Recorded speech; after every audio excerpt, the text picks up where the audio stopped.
Galera, estamos juntos de novo aqui, professor André Douglas. Vamos continuar nossa sequência de aula. Como você pode perceber aqui, aula 8 da livro 2 já, tá? Essa aula 8 a gente já começou na última videoaula, certo? Então será a parte 2. Se você puder acompanhar aqui no quadro, perceba. Aula 8, livro 2, Relações Semânticas, parte 2, certo? A gente teve a parte 1, né, na última videoaula, agora a gente vai continuar. Mas para quem ainda não viu, peço que você então agora pare a aula e volte, vai ver que é preciso. Mas se já viu, a gente vai relembrar um pouquinho aqui. Na aula anterior, a gente falou desses conceitos, tudo bem. A gente fez uma conexão com coesão lá com a tua redação, então a gente vai nessa mesma pegada. Só acompanha comigo. Na aula anterior, eu falei de denotação e eu falei de conotação. Vamos só relembrar. Denotação, sentido real. A conotação é sentido figurado. E aí eu te disse o seguinte: quando você perceber essa palavra numa prova, conotação, você precisa lembrar de metáfora e você precisa lembrar de metonímia, certo? Ligeiramente metáfora, sentido de comparação implícita, e a metonímia é uma substituição. A gente vai detalhar isso na aula posterior, tá? E aí eu quero te falar o seguinte: perceba essas situações. As habilidades relacionadas você já conhece. Eu te apresentei a habilidade 1, que é identificar as características. Perceba o seguinte: palavra-chave aqui é característica dos gêneros em relação aos recursos expressivos. Lembra, quando a prova trouxer para ti recursos expressivos, quando essa expressão aparecer na prova, a gente vai então lembrar de figuras de linguagem que têm relação e relações semânticas, certo? A habilidade 22 está aqui. Olha o que ela fala, e eu também já te apresentei um pouquinho ela. Relacionar em diferentes textos opiniões, temas, assuntos e recursos linguísticos. Pessoal, recursos linguísticos também é uma ideia de recursos expressivos. Há aqui uma sinonímia em relação a essas situações. Por isso, faz parte desse conteúdo específico aqui. Para a gente possa perceber essas duas situações, denotação e conotação, perceba essa imagem. Essa imagem aqui é uma expressão popular, certo? Só que ela está aqui figurada em uma situação denotativa. Qual expressão é essa? Conseguiu perceber? Isso mesmo, com a corda no pescoço. Figuradamente usamos essa expressão no dia a dia para representar uma ideia de uma situação ruim, de uma situação emergencial, né? Uma situação negativa. E aí a pessoa fala: égua, você está com a corda no pescoço. A imagem é denotativa, mas a expressão do dia a dia ela é figurada. Lembra que eu te falei que normalmente usamos a conotação para nos comunicarmos diariamente. Observe essa outra figura. Olha aí. Então, se você pensou, né, na expressão pedra no sapato, você acertou. O que dá aquela expectativa aqui é que a imagem ela é real, mas você vai lembrar de uma expressão metafórica. O que significa, então, estar com a pedra, ter uma pedra no sapato, um empecilho, um problema, uma dificuldade, certo? Lembrei agora de Drummond, que tem aquele texto muito recorrente em provas, que é uma pedra no meio do caminho, que também significa dificuldade, sentido metafórico. Então, pronto, a gente relembrou rapidamente a ideia de denotação e a ideia de conotação, tá bom? A gente vai explicitar e aprofundar isso na nossa próxima aula. Falei também na última aula de hiperonímia e hiponímia, certo? Vamos só relembrar: hiperonímia, termos mais genéricos de sentido mais abrangente, e a hiponímia, termo mais específico, mais limitado. Pessoal, eu falei para vocês que a hiperonímia e a hiponímia faz parte da coesão referencial. Lembrou? Competência 4, lá da tua redação. Eu te falei ainda que a hiperonímia em relação à hiponímia, é o recurso referencial mais usado em textos expositivos, em textos argumentativos. Então, você precisa entender isso para a tua redação, tá bom? Eu falei ainda de sinonímia e que a sinonímia ela é a mais lembrada por você. Não significa dizer que ela é a mais fácil de ser usada. Eu quero que você acompanhe comigo esse exemplo, e aí você vai ver essa relação de coesão via hiperonímia e hiponímia, que chamamos tecnicamente de coesão referencial. Acompanha comigo a leitura. Hoje cedo, na praia de Boa Viagem, foi encontrada uma baleia encalhada, que está morta. Segundo os biólogos do Centro de Mamíferos Aquáticos de Itamaracá, é da espécie cachalote. De acordo com os especialistas, ainda não se pôde estabelecer a causa da morte, já que a baleia, um macho, se encontra íntegra e sem sinais evidentes que possam indicar algum problema. A principal hipótese é de que o animal possa ter sido vítima de uma doença crônica ou de falhas no seu sistema de localização, o que pode ter ocasionado o encalhe. Pessoal, eu destaquei algumas palavras aqui. Baleia seria o hipônimo, porque é um animal de maneira específica. No segundo parágrafo, quando ele retoma a ideia de baleia, ele usa a palavra animal. Perceba, animal é algo muito mais abrangente, é algo muito mais genérico. Por isso, então, ele usou a hiperonímia. Quando ele fala biólogos, ele retoma a ideia no segundo parágrafo com a palavra especialistas. Ora, há vários especialistas.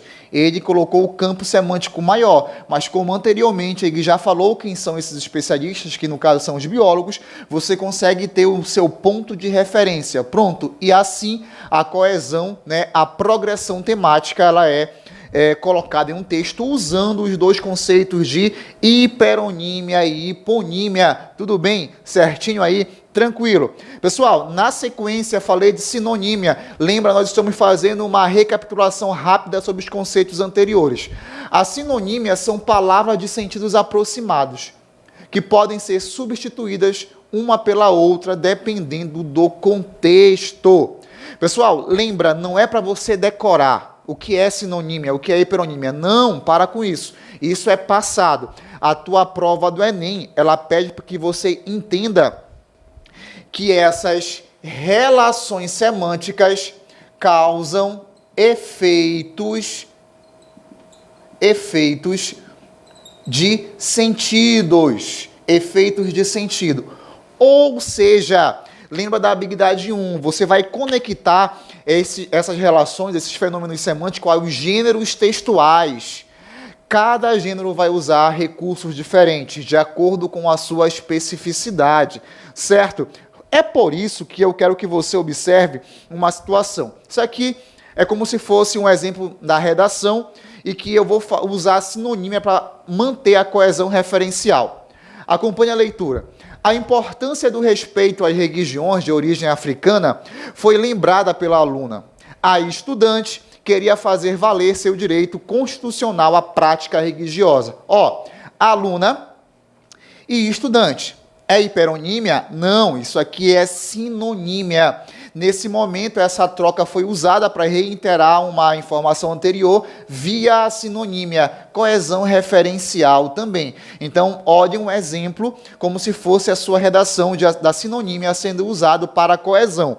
Agora, pense na antonímia. Pessoal, aí nós começamos nossa aula realmente, tá? Um novo conceito. Antonímia são palavras de sentidos contrários. Vou fazer aqui um pequeno resumo.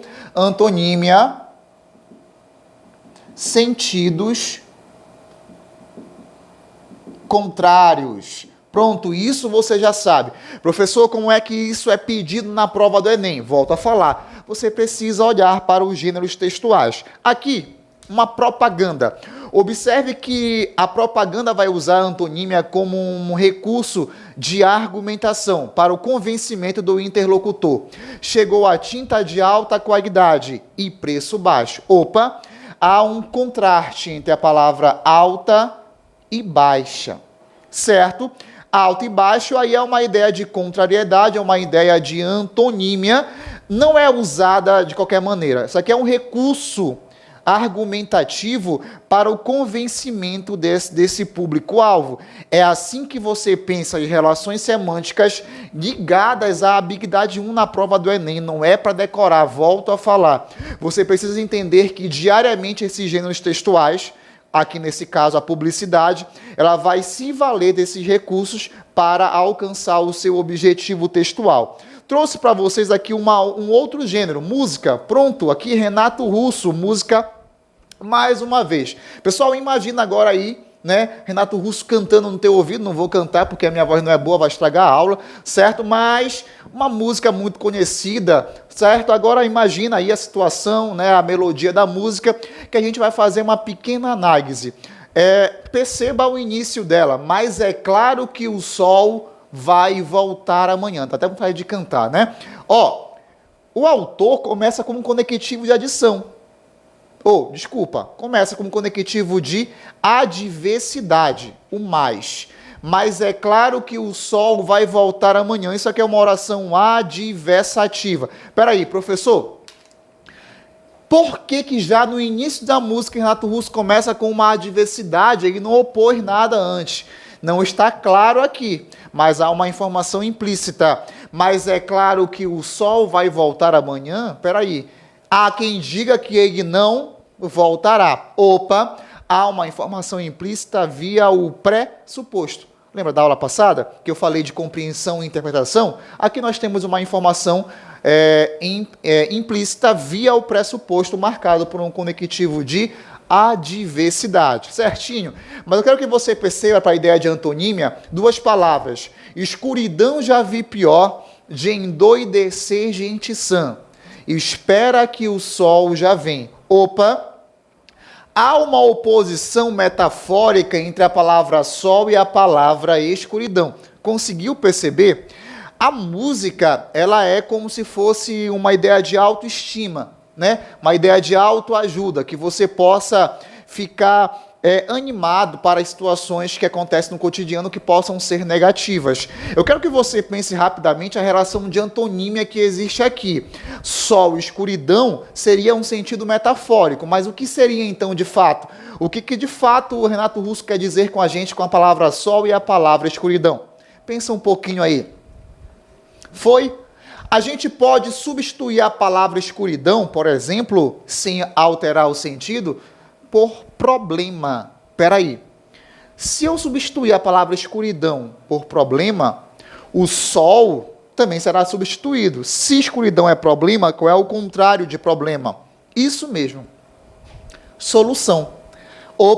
Agora eu consigo entender um pouquinho melhor o que o Renato Russo quer dizer para a gente. Mas é claro que a solução vai voltar amanhã, ou seja, vai aparecer. Mais uma vez eu sei. Escuridão já vi pior. Problemas eu já vi piores. De endoidecer gente sã.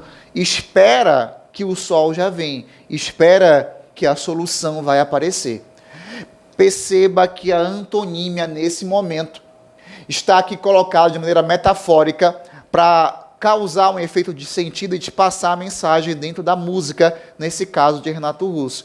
É assim que você pensa em relações semânticas para a tua prova do Enem. Não era para decorar. Certo? Vamos adiante.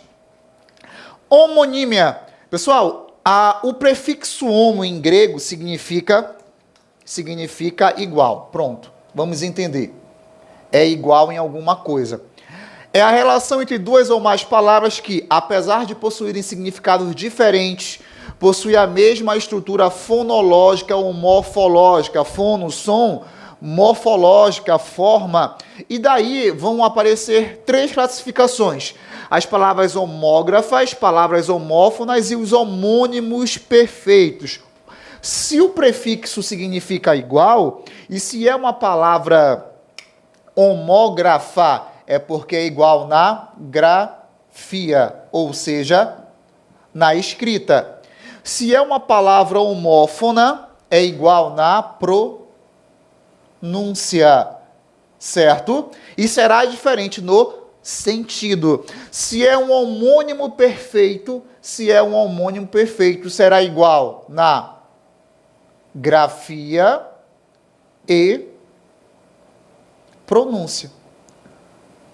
Nos dois ao mesmo tempo, mas sentidos diferentes, certo? Então perceba que há uma relação, tá? A gente vai perceber aqui os homógrafos, que são palavras iguais na grafia, na escrita, e diferente na pronúncia.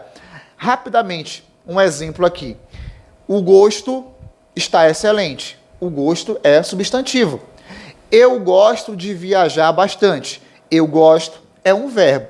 Perceba, a grafia é a mesma.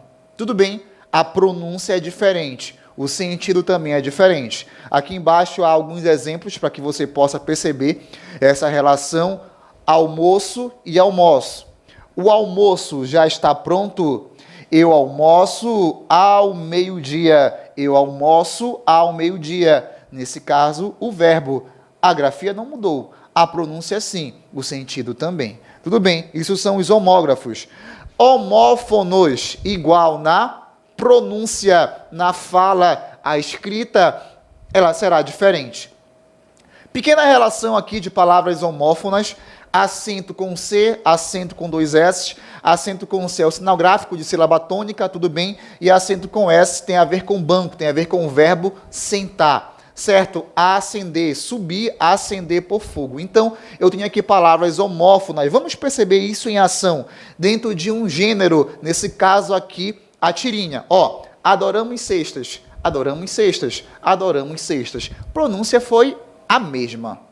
A grafia foi diferente e o sentido também é diferente. Cesta bem aqui, né? Algo que você coloca as coisas dentro, como um cesto de lixo. Cestas aqui com S tem a ver com soneca, tem a ver com dormir, com cochilar, tá bom? E aqui sexta, perceba que ele está com uma ideia aqui de roupa de praia, sexta, dia da semana. Aqui eu tenho a quebra de expectativa na tirinha, uma relação semântica fazendo isso que chamamos de palavras homófonas, certo? Volto a dizer, não decore, não é para decorar. Você precisa observar esses conceitos dentro de um texto real, no caso dos gêneros textuais. Observa mais um exemplo. O ônibus tem assento? Assento depende da hora que você pega ele. Nós temos aqui mais uma tirinha, né, aqui da turma da Mônica, certo? A pergunta dela, assento com C, tem a ver com sílaba tônica, tá bom? Só que o Cascão aqui vai entender como assento de ônibus, olha o ônibus aqui com 2 S. Isso quebra a expectativa, gerando o quê? Gerando humor, né? Então, quem foi responsável pela quebra de expectativa? Normalmente isso que as provas te perguntam. Qual foi o recurso expressivo? Qual foi a relação semântica que provocou aí a quebra, o efeito de sentido, tá bom? Aqui, então, no caso, as duas palavras que têm a mesma pronúncia, têm diferença na grafia, tecnicamente chamada de palavras homófonas. Certinho? Vamos continuar. Homônimos perfeitos. Pessoal, é igual na pronúncia, é igual na escrita. O sentido será diferente. Ele vai te dar um pouquinho de trabalho, porque daqui a pouco vamos fazer uma relação com a podissemia. Agora observa o exemplo. Eles verão minha vitória. Vou viajar muito no verão. Eles verão minha vitória, que é o verbo ver no futuro. Vou viajar muito no verão, é a estação do ano. Há sentidos diferentes, há classe gramatical diferente, tá bom? Então eu tenho mesma pronúncia, mesma escrita, a diferença é no sentido. Tirinha de novo, vamos ver isso aí em ação. Vendo pôr do sol. Quanto pelo pôr do sol? Não está à venda. Eu estou vendo o pôr do sol. Aproveite para ver também. Observa que a palavra vendo, tem a mesma pronúncia, a mesma grafia, porém, pode ser no sentido do verbo vender ou pode ser no sentido do verbo ver, que nesse caso aqui é ver, só que houve aqui um problema de comunicação, talvez aí proposital para gerar humor, feito a partir dos homônimos perfeitos. Tranquilo? A partir disso, vamos ler aqui um pequeno texto, uma pequena questão para que você possa assimilar. Após um passeio pela Praça do Pescador, 2 belenenses conversavam sobre as delícias de nossa terra. Vou preparar um tacacá? Claro, eu topo. Então, você faz um molho de pimenta enquanto eu molho o jambu. Lavo e preparo a goma com os demais ingredientes. Pessoal, essas palavras destacadas tem que classificação. Você faz o molho de pimenta enquanto eu molho o jambu. Perceba, a igualdade é em quê? Na grafia ou na pronúncia? Isso aí, na grafia. A pronúncia é diferente, o sentido é diferente. Opa, Se a grafia é igual, significa dizer que é um homônimo homógrafo. Homônimo homógrafo, onde está isso? Letra B de bola. Homônimos homógrafos, porque a grafia é a mesma, a pronúncia é diferente. Só para você ter uma pequena ideia aí dessa classificação. Nossa próxima relação semântica, paronímia. Professor, o que seria então a paronímia? São palavras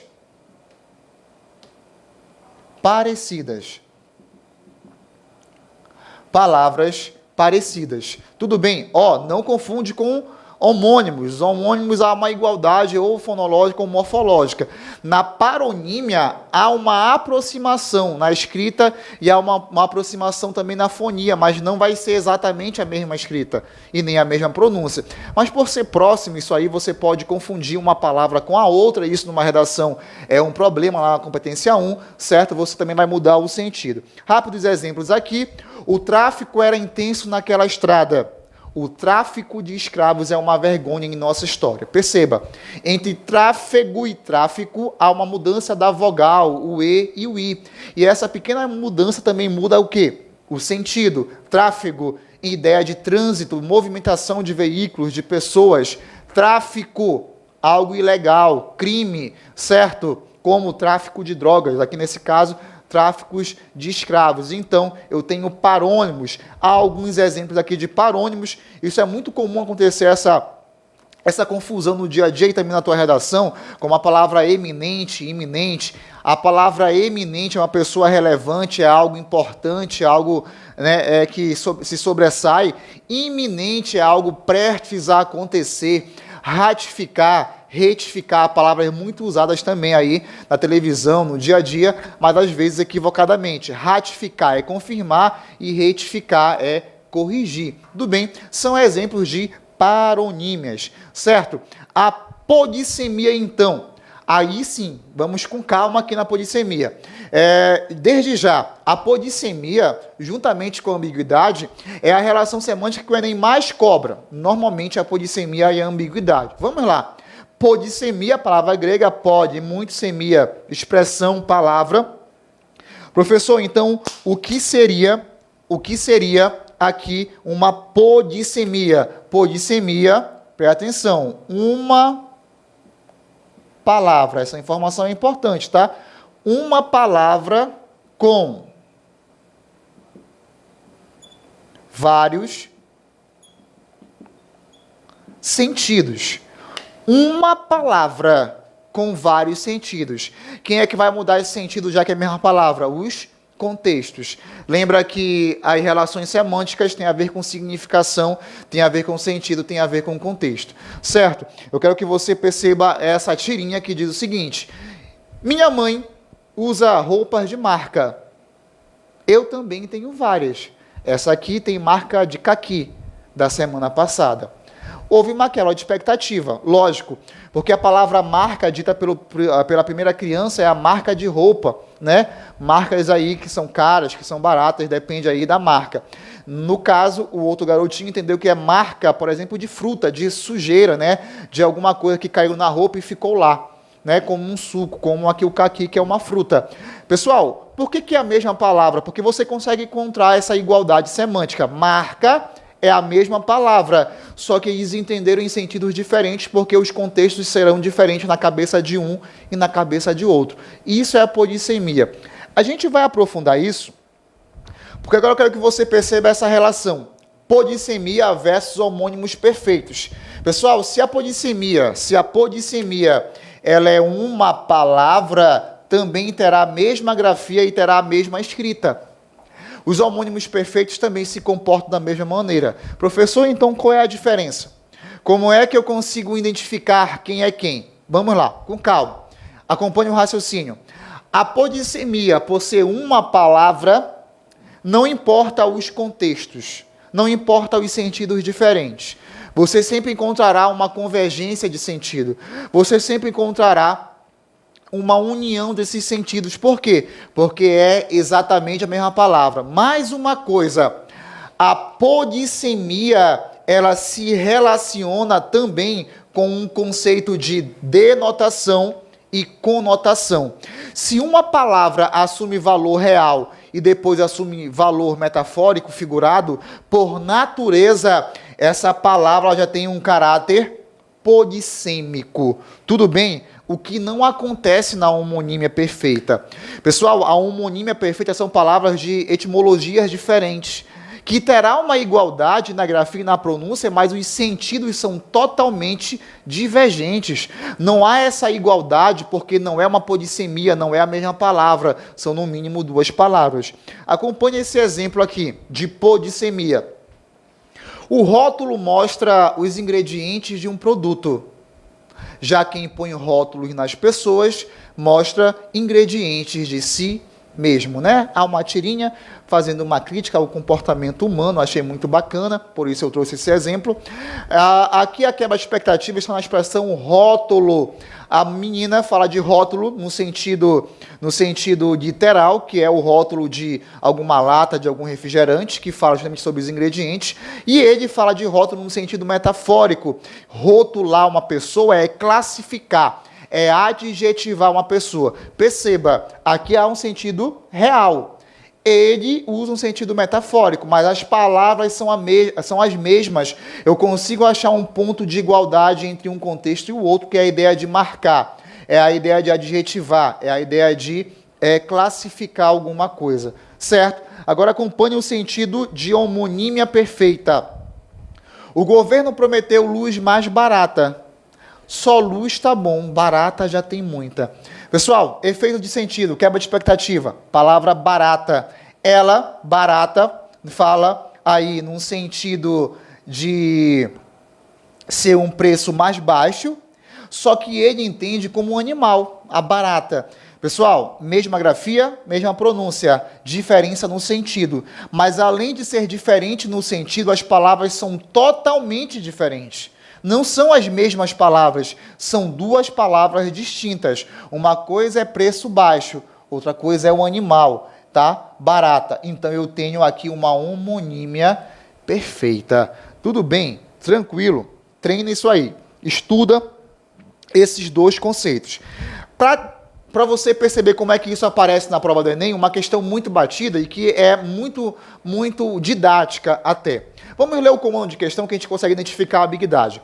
O efeito de sentido da charge, nosso gênero então em voga, é provocado pela combinação de informações visuais e recursos linguísticos. Pronto, pessoal? Isso é a ambiguidade 21, tá? Ainda não falado, mas a ambiguidade 21 fala para você reconhecer os recursos verbais e não verbais.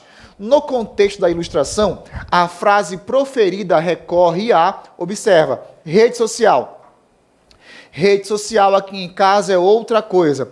Tu consegues perceber que esse efeito de sentido é provocado por uma relação semântica que se chama o quê? Polissemia, isso mesmo. Peraí, se é polissemia, eu posso encontrar um ponto em comum. Rede social, no sentido virtual, Facebook, Instagram, e rede social no plano literal, aqui eu tenho uma família dentro de uma rede. Qual é o ponto em comum, já que é a mesma palavra, já que tem um caráter polissêmico? A reunião de pessoas. Pronto. Quando você olha as alternativas, você vai direto onde? Na palavra polissemia, ou seja, aos múltiplos sentidos da expressão rede social, para transmitir a ideia que pretende vincular. Pronto, nem preciso ir além. Letra A é a resposta correta. É dessa maneira que o Enem vai te cobrar as relações semânticas. E nossa última relação semântica, a ambiguidade. Pessoal, cuidado com isso, não confunde ambiguidade, polissemia, homonímia perfeita, não é a mesma coisa. De maneira muito rotineira, a ambiguidade significa duplo sentido. Mas, por favor, professor, como é que eu vou diferenciar uma ambiguidade de uma polissemia? A ambiguidade é um duplo sentido na frase toda, no enunciado, e normalmente haverá dois pontos de referência entre os interlocutores daquela conversa, daquela situação, e por isso há uma quebra de expectativa. É muito comum a ambiguidade aparecer em piadas, em textos humorísticos, certo? Exemplo, o policial prendeu o assaltante em sua casa. Aqui há dois pontos de referência, que eu não consigo definir quem é quem. Em sua casa, casa de quem? Do assaltante ou do policial? Pessoal, a ambiguidade em uma redação, por exemplo, não é bem-vinda. Você precisa deixar seu texto objetivo, claro, para o seu corretor. Então, a ambiguidade lá na tua redação, ela não é bem-vinda, como eu acabei de falar. Mas em textos humorísticos, por exemplo, é uma marca para quebrar a expectativa. Observa essa tirinha aqui do H, que é muito recorrente em provas. A mulher dele diz, café? E ele responde, sim, acho que é. Onde está a quebra de expectativa? Quando ela fala café, ela está falando tome, você quer tomar café? O que ele entende? Que é para ver se é café ou não. Existe aqui uma ambiguidade, já que ela tem um ponto de referência, uma intenção, e ele entende de uma outra maneira. Isso não é polissemia, isso é a ambiguidade. A mesma coisa acontece aqui nessa tirinha. Veja, posso chutar minha cabeça, aposto que você não pode. Ah, é? Acho que me expressei mal. Perceba, onde está a quebra de expectativa? A pessoa fala que ela consegue chutar a própria cabeça e diz, aposto que você não pode. Não pode o quê? Chutar a cabeça. Mas espera aí, cabeça dela ou da outra própria? Existem dois pontos de referência. Os interlocutores têm pontos de referências diferentes. Por isso que ele entende que é chutar a cabeça do outro e não dele próprio. Por isso quebra a expectativa. Quem foi responsável pela quebra da expectativa? A ambiguidade, certo? É assim que a tua prova do Enem vai te cobrar. Para a gente fechar, então, essa aula, mais uma questão do Enem. Vamos direto para onde? Para o comando de questão. As anedotas são narrativas. Professor, o que é anedota? Nunca ouvi essa palavra. Piada. Pronto, anota aí. Piada. É anedota. São narrativas reais ou inventadas, estruturadas com a finalidade de provocar o quê? O riso. Por isso é um texto humorístico.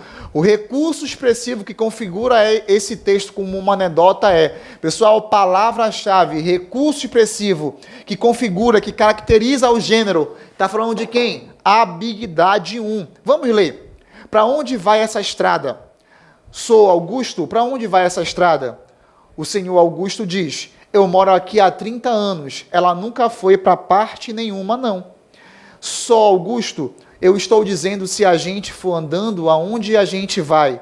O senhor Augusto diz, vai sair até nas Europas, se o mar der val. Aqui há um vocabulário, val significa o rio, né? A porção de água onde está pouco funda, e por isso pode ser transposta a pé ou a cavalo. Pessoal, ele te perguntou aqui a característica, o recurso que configura a anedota. Então, ele quer que você perceba a quebra de expectativa. E aí, onde exatamente está a quebra de expectativa? Quando ele diz assim, para onde vai essa estrada? Peraí, quem vai é a estrada ou é a pessoa que vai nela? Opa! Dois pontos de referência na cabeça dos interlocutores. É por isso que ele responde de uma maneira diferente, quebrando a expectativa de quem fez a pergunta. Se eu tenho dois pontos de referência, esse recurso expressivo se chama ambiguidade, certo? Pronto. Quando você identificou esse recurso que marca a anedota, você vai direto para a letra C de casa, a ambiguidade do verbo ir. Talvez você ficou aí em dúvida na letra D, ironia das perguntas, até a ironia aqui, que é uma figura de linguagem, eu digo uma coisa com outra intenção, mas a ironia não seria das perguntas, e sim das respostas. Mas a ambiguidade é que gera um duplo sentido, quebrando a expectativa. Certo? Pessoal, treina isso, estuda, perceba, não é decoreba. Você vai usar em relações semânticas para entender as características dos gêneros, como a tua habilidade 1 fala. Fechou? Tranquilo, espero que vocês tenham curtido. Daqui a pouco a gente se encontra em mais uma videoaula e por hoje é só. Um grande abraço.